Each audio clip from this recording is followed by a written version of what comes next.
Hi guys, welcome to Chennai IAS Academy. So TNPSC Group 2 and 2A கான prelims நுடைய free test batch கான test number 2 polity ஓகேங்களா. இந்திய ஆட்சியியல் unit number 5 அதுல தான் எடுத்துருக்கோன்றதை நான் ஆல்ரெடி உங்களுக்கு மென்ஷன் பண்ணியிருந்தேன். ஸோ இன்னைக்கு அதுல தான் உங்களுக்கு டெஸ்ட் கொஸ்டின் பேப்பர்ஸ்ல இருந்து கொஸ்டின்ஸ் இருக்கு. ஸோ ஃபர்ஸ்ட் கொஸ்டின் என்ன இருக்குன்றதை பார்க்கலாம். ஃபர்ஸ்ட் கொஸ்டின் வந்து இந்திய அரசால் செம்மொழியாக அறிவிக்கப்பட்ட முதல் மொழி எது? எல்லாருக்குமே தெரியும், நம்ம தமிழ் மொழி வந்து செம்மொழியாக அறிவிக்கப்பட்ட ஆண்டு வந்து 2004. அதை தான் இங்க ஹிண்டா கொடுத்துருக்கேன். ஸோ 2004 ஆண்டு இந்திய அரசால் முதல் செம்மொழியாக தமிழ் மொழி அறிவிக்கப்பட்டது. அப்போ இதுவரைக்கும் எத்தனை மொழிகளை வந்து செம்மொழிகளாக அறிவித்திருக்கிறார்கள், அது எந்தெந்த வருடம் அறிவித்திருக்கிறார்கள், அதில் வந்து நம்ம தமிழ் மொழி தான் முதலில் அறிவிக்கப்பட்டது. ஏன்னா இப்ப குரூப் 4 எக்ஸாம், இந்த லேப் அசிஸ்டன்ட் குரூப் 4 எக்ஸாம் அவங்களுக்கு வச்சுக்கலாம். அவங்களுக்குலாம் வந்து எக்ஸாம்க்கு அப்பியர் ஆகும்போது இந்த கேள்வி கேட்கலாம், தமிழ் மொழி செம்மொழியாக அறிவிக்கப்பட்ட ஆண்டு எதுன்னு கூட கேட்கலாம். ஸோ 2004 அதை நல்லா ஞாபகம் வச்சுக்கோங்க. அப்ப ஆன்சர் வந்து தமிழ் தான். முதலில் செம்மொழியாக அறிவிக்கப்பட்ட ஒரு மொழி என்னன்னு கேட்டீங்கன்னா அது தமிழ் தான். ஸோ இதுவரையும் 6 மொழிகள் செம்மொழியாக அறிவிக்கப்பட்டன. அந்த 6 மொழிகள் என்னென்னு பார்த்தீங்கன்னா, தமிழ் முதலில் அறிவிக்கப்பட்டது ஆண்டு என்னன்னு பார்த்தீங்கன்னா 2004. சமஸ்கிருதம் தான் இரண்டாவதாக அறிவிக்கப்பட்டது, அதனுடைய அடுத்த வருடமான 2005. ஓகேங்களா, 2005 வந்து சமஸ்கிருதம் அறிவிக்கப்பட்டது. தெலுங்கு மொழியை வந்து 2008 ஆண்டு அறிவிச்சிருக்காங்க. தெலுங்கு மொழியை கன்னடம் வந்து 2008, மலையாளம் வந்து 2013, ஒடியா வந்து 2014. இதில் பெருமைப்படக்கூடிய விஷயம் என்னன்னா, இந்த அறிவிக்கப்பட்ட 6 மொழிகளில் 4 மொழிகள் தென்னிந்தியாவை சார்ந்ததே ஆகும். ஓகேவா, அதுல தமிழ் தான் முதல்ல அறிவிக்கப்பட்டது. அடுத்தது இரண்டாவது கொஸ்டின், இந்திய குடியுரிமை சட்டம் 1955 படி குடியுரிமை பெறுவதற்கான வழிகள் எத்தனைன்னு கேட்டிருக்காங்க.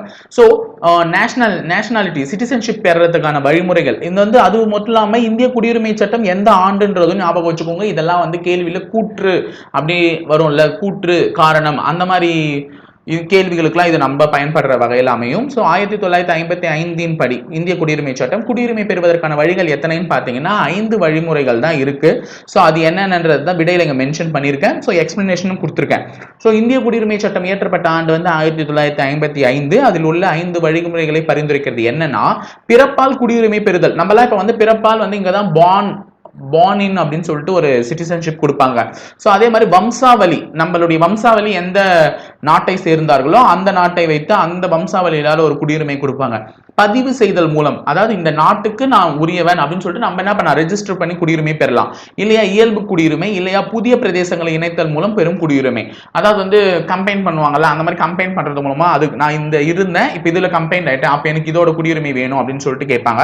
ஸோ இப்ப அமெரிக்கால எல்லாம் கிரீன் கார்டு ஹோல்டர் எல்லாம் சொல்லுவாங்க, அந்த மாதிரி எல்லாம் இருக்கும். ஓகேங்களா, சோ இது வந்து நம்ம எல்லாம் இப்ப வந்து பிறப்பால் குடியுரிமை பெறுதல் தான் எடுத்துட்டு இருக்கோம். சோ இந்திய குடியுரிமை சட்டம் வந்து 1955 அந்த வருடமும் ஞாபகம் வச்சுக்கோங்க. எத்தனை வழிமுறைகள் குடியுரிமை பெறலாம்னா 5 வழிமுறைகள். மூன்றாவது கேள்வி, 6 முதல் 14 வயது வரையிலான அனைத்து குழந்தைகளுக்கும் இலவச மற்றும் கட்டாய கல்வி வழங்கக்கூடிய சட்டப்பிரிவு என்னன்னு பாத்தீங்கன்னா 21A தான். ஓகேங்களா, இது ரொம்ப முக்கியமான கேள்வியும் கூட. சோ எல்லாருக்குமே கட்டாய கல்வியும் வேணும், இலவச மற்றும் கட்டாய கல்வி வந்து கண்டிப்பா வழங்கியே தீரணும் அப்படின்னு சொல்ற அந்த ஒரு குடியுரிமை சட்டப்பிரிவு எதுன்னு பாத்தீங்கன்னா 21A. சட்டப்பிரிவு 21A வந்து 6 முதல் 14 வயது வரை உள்ள குழந்தைகளுக்கு இலவச மற்றும் கட்டாய கல்வியை வழங்குகிறது. இதற்கு முன் இவை சட்டப்பிரிவு 45 இருந்தது. ஓகேங்களா, 86வது சட்ட திருத்தம் 2002 மூலமாகத்தான் இது 21A உருவாக்கப்பட்டதுன்னு மாத்திருக்காங்க. அதையும் தெரிஞ்சு வச்சுக்கோங்க. அடுத்தது 4வது கேள்வி, மாகாணங்களில் சுய ஆட்சியை அறிமுக செய்த சட்டம் என்ன சட்டம் அப்படின்னு பாத்தீங்கன்னா, மாகாணங்கள்ல வந்து சுய ஆட்சி அதை வந்து அறிமுக செய்த சட்டம் வந்து 1935 இந்திய அரசு சட்டம் தான்.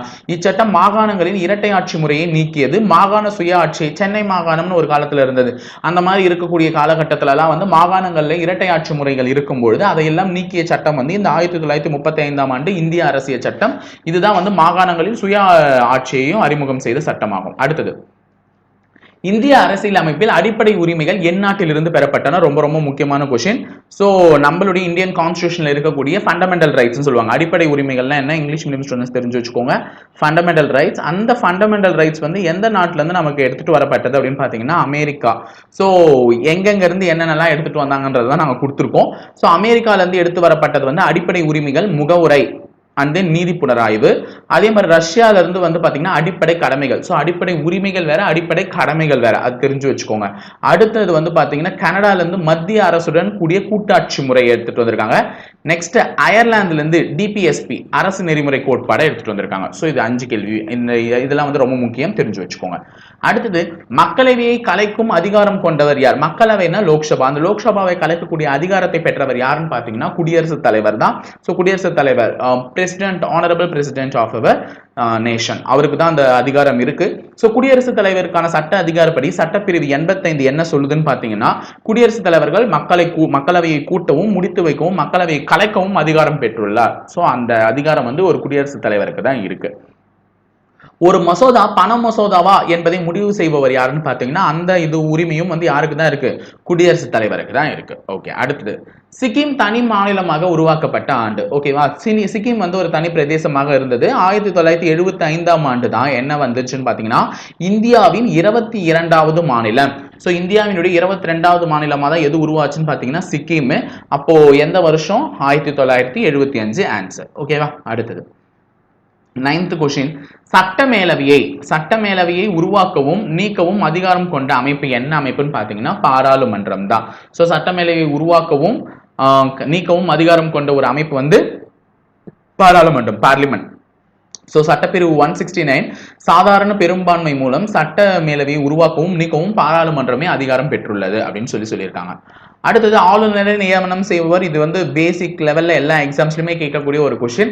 So ஆளுநர்னா governor. இந்த கவர்னரை யார் நியமனம் செய்வாங்கன்னு பாத்தீங்கன்னா குடியரசுத் தலைவர். அந்த அதிகாரம் பெற்ற ஒரே நபர் வந்து யாருன்னு பாத்தீங்கன்னா குடியரசுத் தலைவர் தான்.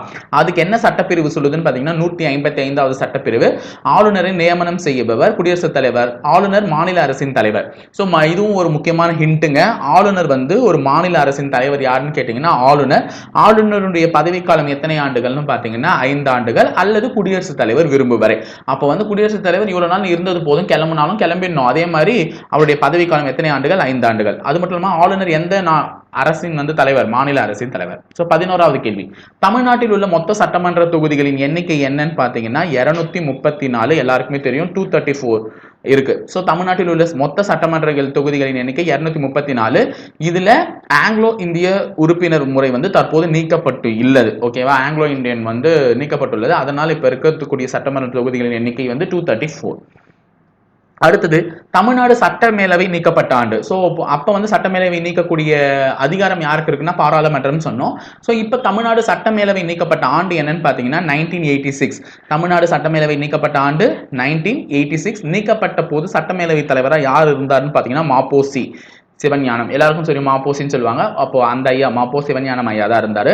நீக்கப்பட்ட போது தமிழ்நாடு முதலமைச்சராக இருந்தவர் யாருன்னு பாத்தீங்கன்னா டாக்டர் எம்ஜிஆர் அவர்கள் தான் இருந்தார். ஓகேங்களா, அடுத்தது இந்திய அரசியல் அமைப்பின் ஆன்மா மற்றும் இதயம் என டாக்டர் BR அம்பேத்கர் எச்சட்ட பிரிவை கூறுகிறார். ஓகேங்களா, சோ எந்த சட்டப்பிரிவை வந்து இந்திய அரசியல் அமைப்பின் ஆன்மா மற்றும் இதயம் என டாக்டர் BR அம்பேத்கர் கூறுறாருன்னு பாத்தீங்கன்னா சட்டப்பிரிவு 32 தான் சொல்றாரு. ஓகேங்களா, ஏன் அப்படின்றதுக்கான ரீசன் தான் எங்க விளக்கத்தோட கொடுத்திருக்கோம். சோ ஆன்சர் வந்து பாத்தீங்கன்னா சட்டப்பிரிவு 32. சோ சட்டப்பிரிவு 32 வந்து அரசியலமைப்பு சட்டத்திற்கு எதிராக பரிகார உரிமை ஒருவருக்கு அடிப்படை உரிமை மறுக்கப்பட்டால் அவருக்கு நேரடியாக சட்டப்பிரிவு 32 படி உச்ச நீதிமன்றத்தை நாடலாம். அப்ப வந்து ஆன்மா மற்றும் இதயம்னா இப்போ ஒரு அடிப்படை உரிமைகள் வந்து ஒரு மனிதனுக்கு ரத்து செய்யப்படுது. அதாவது ஃபண்டமெண்டல் ரைட்ஸ். ஒரு மனுஷன் இப்படிதான் இருக்கணும், இந்தியாவில் வாழ்ந்தா இப்படிதான் இருக்கணும்னு ஒரு ஃபண்டமெண்டல் ரைட்ஸோட அவனை வாழ வைக்கும் போது அதுவே அவனுக்கு வழங்கப்படல, அந்த சரியான நீதியே அவனுக்கு வழங்கப்படலைன்னா அவன் டைரக்டா எங்க போலாம்? இந்த சட்டப்பிரிவு 32 பயன்படுத்தி உச்ச நீதிமன்றத்தையே அடங்கலாம். அங்க வந்து நம்ம வந்து என்ன பண்ணலாம்? கேஸ் வந்து அகெயின்ஸ்டா ஃபைல் பண்ணலாம். ஸோ அந்த சட்டப்பிரிவு 32 தான் அவர் வந்து இந்திய அரசியலமைப்பின் ஆன்மா அப்படின்னு சொல்லியிருக்காரு. அதே மாதிரி 14வது கேள்வி, இந்திய அரசியலமைப்பில் அடிப்படை கடமைகளை சேர்த்த சட்ட திருத்தம் எது அப்படின்னு பாத்தீங்கன்னா 42வது சட்ட திருத்தம். இதை தான் வந்து என்னன்னு சொல்லுவாங்கன்னு பாத்தீங்கன்னா குட்டி அரசியலமைப்புன்னு கூட சொல்லுவாங்க. ஓகேங்களா, அடிப்படை கடமைகள் ரஷ்யாவிலிருந்து பெறப்பட்டது. இங்க பாருங்க, நல்லா ஞாபகம் வச்சுங்க, அடிப்படை கடமைகள் தான் ரஷ்யாவிலிருந்து பெறப்பட்டது. அடிப்படை உரிமைகள் எங்கிருந்து பெறப்பட்டது என்றால் அமெரிக்காவிலிருந்து. தற்போது 11 அடிப்படை கடமைகள் உள்ளது. அடிப்படை கடமைகள் இந்திய அரசியலமைப்பு பகுதி 4A சட்டப்பிரிவு 51A உள்ளது. அடிப்படை கடமைகளை சேர்ப்பதற்காக அமைக்கப்பட்ட கமிட்டி யாருடைய கமிட்டின்னு பாத்தீங்கன்னா ஸ்வரன் சிங் கமிட்டி 1976. ஸோ 42வது சட்ட திருத்தம் தான் அதனுடைய ஆன்சர், அதை தெரிஞ்சு வச்சுக்கோங்க. அடுத்தது 15வது கேள்வி, உள்ளாட்சி அரசாங்கத்தின் தந்தை என அழைக்கப்படுபவர் யாருன்னு பாத்தீங்கன்னா ரிப்பன் பிரபு.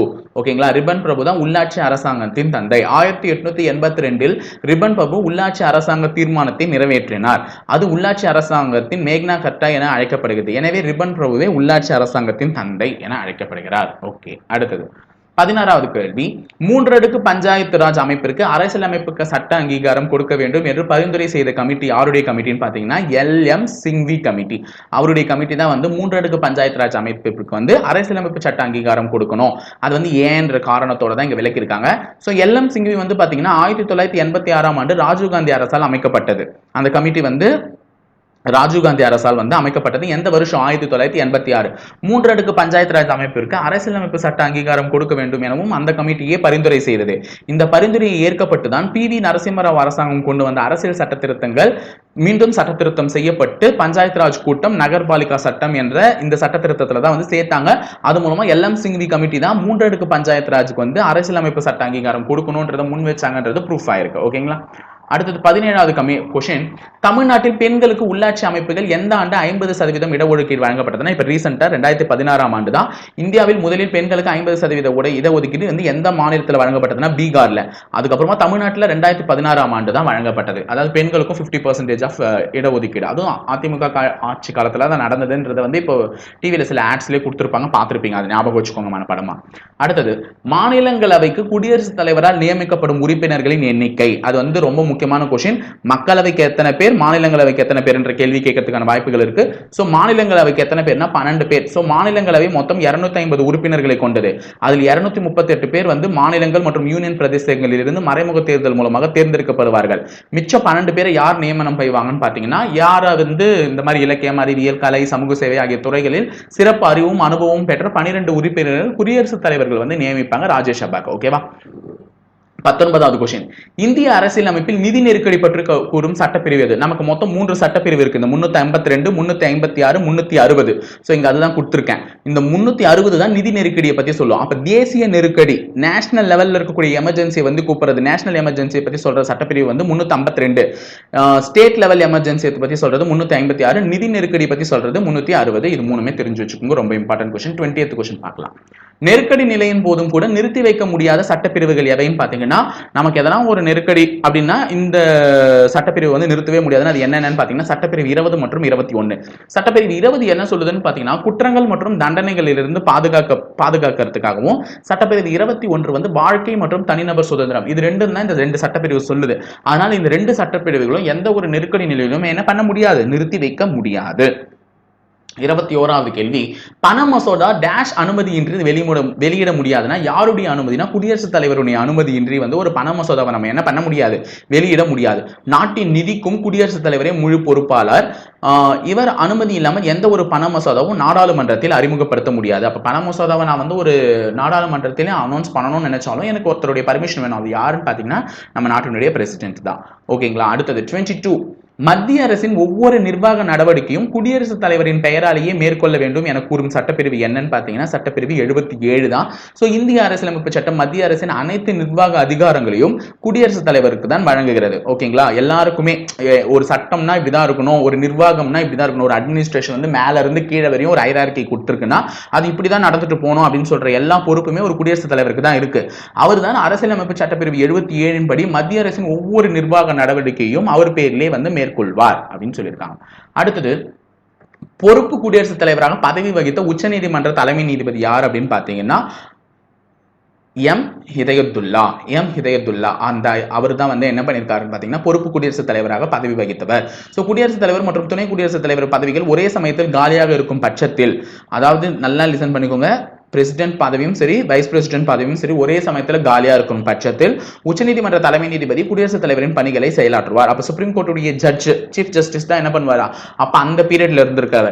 சோ 1966ஆம் ஆண்டு இப்ப இந்த மாதிரி ஒரு நிகழ்வு நடந்துச்சா, அப்ப சீஃப் ஜஸ்டிஸா இருந்த எம் ஹிதயத்துல்லா தான் குடியரசுத் தலைவராக நியமிக்கப்பட்டார் அப்படின்னு சொல்லியிருக்காங்க. அடுத்தது 24வது கேள்வி, நம்பிக்கையில்லா தீர்மானம் எந்த அவையில் மட்டுமே அறிமுகப்படுத்த முடியும் பாத்தீங்கன்னா அமைச்சரவை கூட்டத்தில் மட்டும்தான் நம்பிக்கையில்லாத தீர்மானம் லோக்சபாவில் மட்டுமே அறிமுகப்படுத்த செயல்படுத்த முடியும். இந்த தீர்மானம் நிறைவேற்றப்பட்டால் பிரதம அமைச்சர் உட்பட மற்ற அமைச்சர்களும் தங்களது பதவிகளை ராஜினாமா செய்ய வேண்டும் அப்படின்னு சொல்லியிருக்காங்க. ஸோ அமைச்சரவை கூட்டத்தில் வந்து சொல்லிடுவாங்க இந்த மாதிரி வந்து நம்பிக்கை இல்லை அவங்க ஆட்சியின் மேல் அப்படின்னு சொல்லிட்டு. நிறைய பார்த்துருப்பீங்க, அந்த வேர்ட்ஸ்லாம் கேள்விப்பட்டிருப்பீங்க.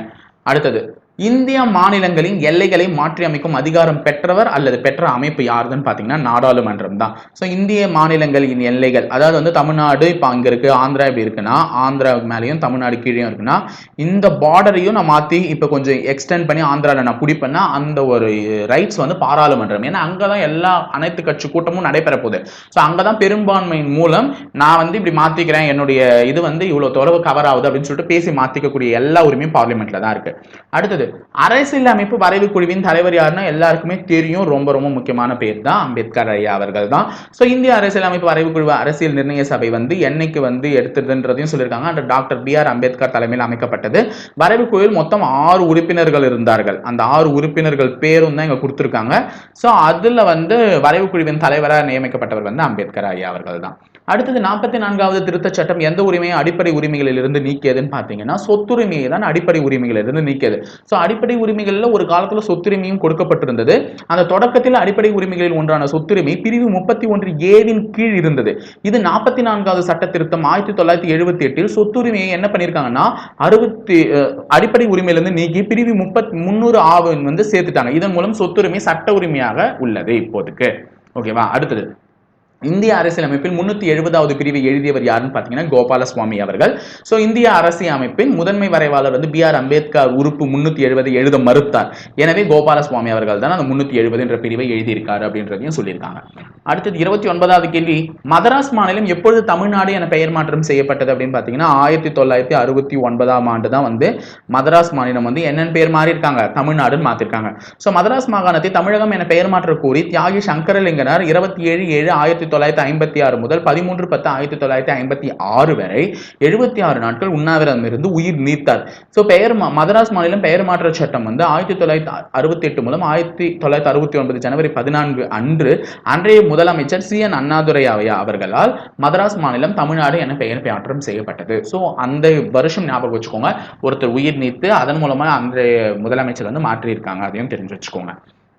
அடுத்தது, மாநிலங்களவை உறுப்பினர்கள் டேஷால் தேர்ந்தெடுக்கப்படுகிறார்கள் அப்படின்னு பார்த்தீங்கன்னா மாநிலங்களவைனா ராஜ்யசபா. அந்த ராஜ்யசபாவோட உறுப்பினர்கள் வந்து அந்தந்த மாநிலத்தின் சட்டமன்ற உறுப்பினர்கள். இப்போ நம்மலாம் தேர்ந்தெடுத்து எம்எல்ஏன்னு தேர்ந்தெடுத்து அனுப்புறோம்ல, ஸோ அந்த எம்எல்ஏக்கள் மூலமா தான் ராஜ்யசபாக்கு யார் போகணும், எந்த பார்ட்டியை சேர்ந்தவங்க போகணும். ஸோ இப்போ நமக்கு வந்து திமுக அதிமுக இருக்காங்கன்னா அந்த பார்ட்டிலேருந்து 3 பேர் சம உரிமையில் இருக்காங்கன்னா இதுல இருந்து ஒரு 3 பேர் அதுல இருந்து ஒரு 3 பேரும் தேர்ந்தெடுத்து அவங்க தான் வந்து அனுப்புவாங்க. ஸோ அந்தந்த மாநிலத்தினுடைய சட்டமன்ற உறுப்பினர்களால் மட்டும்தான் ஒரு மாநிலங்களவை உறுப்பினர்கள் வந்து தேர்ந்தெடுக்கப்படுறாங்க. அவர்களுடைய பதவி காலம் வந்து பாத்தீங்கன்னா ரொம்ப ரொம்ப முக்கியம், 6 ஆண்டுகள் சொல்லியிருக்காங்க. இதுவும் இன்ட்டு தான். ஓகேவா? ராஜ்யசபாவினுடைய பதவி காலம் வந்து 6 ஆண்டுகள், இல்லைன்னா 1/2 அந்த குவார்டர் ஆஃப் பீரியட் அப்படின்னு சொல்லியிருப்பாங்க. ஸோ 3 பங்கு அப்படின்னு 3 பங்கு அப்படின்ற மாதிரி சொல்லுவாங்க சம்திங். ஸோ இதுவும் தெரிஞ்சு வச்சுக்கோங்க. இதுவரையும் பாலிட்டியில் இம்பார்ட்டன்ட் கொஸ்டின்ஸ் வந்து நம்ம பார்த்துட்டோம். ஸோ சென்னை ஐஏஎஸ் அகாடமி சார்பாக அடுத்தடுத்து டெஸ்ட் வரதான் போகுது. குரூப் 2 2Aக்கு ப்ரிலிம்ஸ்க்கு ஃப்ரீ டெஸ்ட் பேட்ச். ஸோ அதையும் ஒழுங்காக அட்டென்ட் பண்ணிட்டே வாங்க. டெஸ்ட் ஷெடியூல் இருக்கும், அந்த வீடியோவில் போட்டிருக்கோம், அதை டவுன்லோட் பண்ணி என்னென்னைக்கு என்னென்ன சிலபஸ்ன்றதையும் நீங்கள் படிச்சு தெளிவாக இருந்தீங்கன்னா ஈஸியாக நம்ம அட்டென்ட் பண்ணிட்டு போயிடலாம். ஓகேங்களா? ஸோ ஓகே காய்ஸ், அடுத்த வீடியோவில் மீட் பண்ணுவோம். தேங்க்யூ.